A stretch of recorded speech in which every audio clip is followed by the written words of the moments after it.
Аржан, по Аташке будешь скучать? Буду. Ой, Джемсу. А по Ажике Лейли? Буду.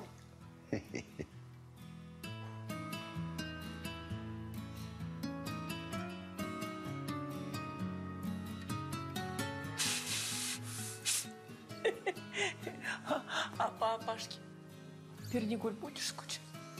Я по всем буду скучать. И по Ажикам, и по Аташкам. Давай сюда.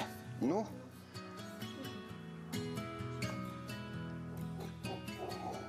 Лейля Хасидовна, нам пора.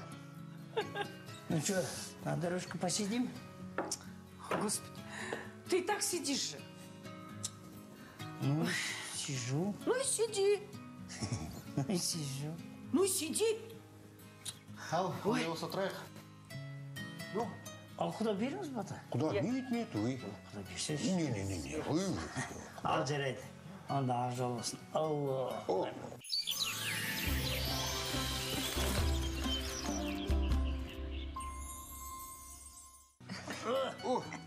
Ну, Пернигуль Аманжоловна. Ой, Димжан Смагулович.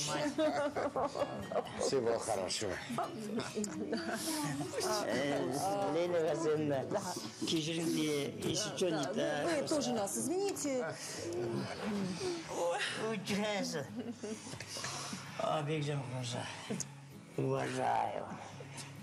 Уважаю, я тоже. О, Мадиночка, всего доброго. Ал. Ну, Арушка, что нужно сказать Апашкам и Аташкам? Приезжайте, когда у меня будет братик. Братик? Между прочим, подслушивать нехорошо. А это не я, это все Бортик. Бортик, сейчас у тебя будет плохое настроение и красная попа.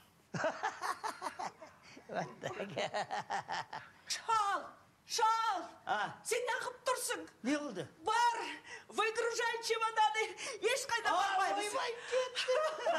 Ну что? А ты что стоишь? Иди звони Айдарбаеву, мы остаемся еще на неделю. Жан, на 2 недели. Все хорошо. Какая работа! Я выхожу на пенсию.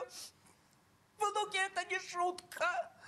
У нас теперь столько работы будет. Да, столько работы, значит, надо в комнате ремонт сделать, там сквозняки. Ой, ну о чем ты говоришь? Ну что же, ей свежий воздух нужен. Ну что же, кутать, что ли? Кутать? Ой, ну, если нужно, будем кутать. Да? Так, Мадина, значит, смотри, тебе нужен свежий воздух, витамины, кальций и никаких котлет. Никаких котлет. Как это без мяса? Вы что? Как это без мяса? Canım benim soğuk.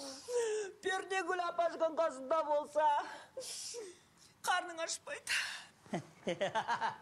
Сонымен айтпақшы, тағы да сәлемесіздер ме? Пернигуль Аманжоловна.